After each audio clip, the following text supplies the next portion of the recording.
Hello மக்களே, welcome to my channel. நம்ம இன்னைக்கு என்னோட TNPSC ஸ்டடி புக்ஸை பற்றி தான் பார்க்க போகிறோம். ஸோ ஓகே, வாங்க பார்ப்போம். அதுக்கு முன்னாடி நம்ம சேனலை சப்ஸ்கிரைப் பண்ணாதவங்க சப்ஸ்கிரைப் பண்ணி வச்சுக்கோங்க. கூட இருக்கக்கூடிய பெல் பட்டனை கிளிக் பண்ணி வச்சுக்கோங்க. அப்போ தான் நம்ம போடக்கூடிய வீடியோ உங்களுக்கு உடனுக்குடன் வரும்.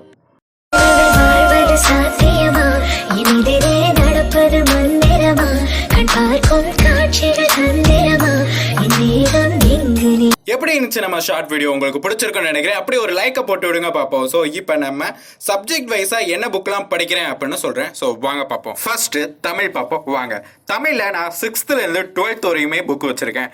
ஸோ பட் நான் எல்லா புக்குமே வச்சிருந்தாலும் புக்கவே படிக்கவே மாட்டேன். ஸோ புக்கில் இருக்கிறத படிக்கவே மாட்டேன். அப்புறம் எதில் தான் படிப்பீங்க அப்படின்னு உங்களுக்கு ஒரு கொஸ்டின் இருக்குமே. நான் 6th இருந்து 12th வரைக்கும் ஃபுல்லாக எல்லா புக்கையும் படிச்சு முடிச்சாச்சு தமிழில். ஸோ எனக்கு புரியுற மாதிரி நோட்ஸ் ரெடி பண்ணி வச்சிருக்கேன். ஸோ அதான் இது.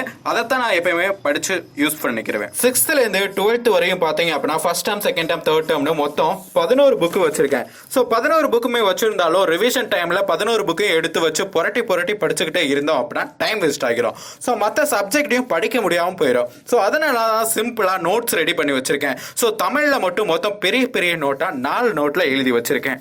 அப்போ பார்த்துக்கோங்க, தமிழில் ஸ்கூல் புக்ஸ் மட்டும் 11 இருக்கும்போது நான் நோட்ஸ் எழுதி வச்சிருக்கிறது வெறும் 4 தான். ஸோ ஈஸியாகவும் இருக்கும், படித்த மாதிரி இருக்கும், டைமும் சேவ் பண்ணிக்கிறவேன். ஓகே, தமிழ்ல ஸ்கூல் புக்ஸ் மட்டும்தான் படிப்பேனா அப்படின்னா இல்லவே இல்லை. ஸோ அதை தாண்டி எக்ஸ்ட்ரா கணியன், சுரேஷ் அகாடமி அப்படின்னு புக்கு வச்சிருக்கேன். அண்டு காலேஜில் லைப்ரரியில் தமிழ், ஜிகே, மேக்ஸ்னு ஸோ வாரத்துக்கு ஒரு தடவை புக் எடுத்தும் படிச்சுக்கிறவேன். ஸோ ஓகே, தமிழ் புக்ஸ்லாம் பற்றி சொல்லியாச்சு. ஸோ நெக்ஸ்ட் என்ன அப்படின்னா நெக்ஸ்ட் மேக்ஸை பற்றி பார்ப்போம். வாங்க பார்க்கலாம். ஸோ மேக்ஸ் ஸ்டடி புக்கோட இன்ட்ரோவை பார்த்துருவோம். வாங்க. இவ்வளவுதான்டா கம்ப்யூட்டர். ஏதோ எனக்கு தெரிஞ்சதெல்லாம் உனக்கு நான் சொல்லிட்டேன். கிளாஸ் முடிக்கிற மாதிரி இருக்கு, போலாமா? ஒரே ஒரு டவுட். இந்த ஆர்வத்தை தாண்டா நான் எதிர்பார்த்தேன். கமான் கேளு. இதுல சன் டிவி வருமா? எப்படி இருந்துச்சு இந்த வீடியோ? ஸோ இதான் என்னுடைய ஷார்ட் நோட்ஸோடைய மேக்ஸில் நான் படித்து புரிஞ்சு எழுதி வச்சிருக்க நோட்ஸு. 6th இருந்து 10th வரைக்கும் தான் இது. ஸோ மேக்ஸ் அப்படின்னு எடுத்துக்கிட்டோம்னா TNPSC குரூப் 4 சிலபஸில் இருக்க டாபிக் மட்டும்தான். ஸோ எல்லா பாடமும் கிடையாது. ஸோ மேக்ஸ்லாம் மட்டும் மேக்ஸை மட்டும் எதெல்லாம் படிக்கணும் அப்படின்னு தனியாகவே ஒரு வீடியோ போட்டிருப்பேன், போய் செக் பண்ணி பாருங்க. மேக்ஸில் 6th இருந்து 10th வரைக்கும் மொத்தம் 40 பாடம் தான் இருக்கு. ஸோ அதை எனக்கு புரியுற மாதிரி தான் நோட்ஸ் ரெடி பண்ணி வச்சிருக்கேன். 6th இருந்து 10th வரைக்கும் மேக்ஸ் புக் மட்டும் மொத்தம் 9 இருக்கு.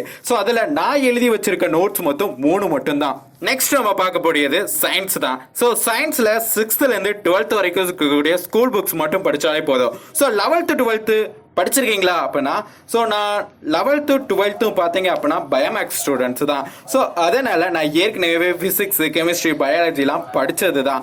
ஸோ 6th இருந்து 12th வரைக்கும் இருக்கக்கூடிய சயின்ஸ் புக்கு அப்படின்னு பார்த்தீங்கன்னா மொத்தம் 9 புக் இருக்கு. அதில் நான் எழுதி வச்சிருக்கக்கூடிய நோட்ஸ் வந்து 2 நோட்டு தான். நெக்ஸ்ட் பார்க்க போறது சோசியல் சயின்ஸ். ஸோ இது ரொம்ப முக்கியமான கண்டென்ட் வேற. ஸோ இதில் 40 இருந்து 45 கொஸ்டின் இதுல இருந்தே கேட்டுறாங்கப்பா.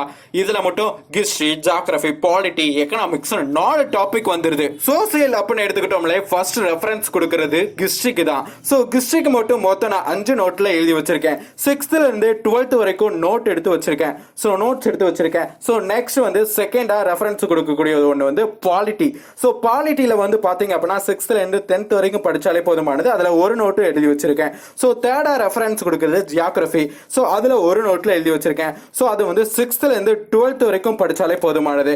கடைசியா சோசியல்ல ரெஃபரன்ஸ் கொடுக்கக்கூடிய 4th டாபிக் என்ன அப்படின்னு பாத்தீங்கன்னா எக்கனாமிக்ஸ். ஸோ இதுல 6th இருந்து 11th வரைக்கும் படிச்சாலே போதுமானது. இதுக்கும் நான் நோட்ஸ் எடுத்து வச்சிருக்கிறது ஒரே ஒரு நோட்டு தான். ஓகே, என்னுடைய ஸ்கூல் புக்ஸ் ஒரு வழியா சுத்தி பார்த்தாச்சு. ஸோ உங்களுக்கு என்னுடைய புக்ஸ் எல்லாம் பிடிச்சிருக்கும்னு நினைக்கிறேன். ஸோ நெக்ஸ்ட் வீடியோவா நோட்ஸ் எப்படி எடுக்கிறது அப்படின்னு தான் போட போறேன். ஸோ TNPSC பத்தி எல்லா விஷயங்களும் உங்களுக்கு தெரியணும் அப்படின்னா ஃபர்ஸ்ட் நம்ம சேனலை சப்ஸ்கிரைப் பண்ணி வச்சுக்கோங்க.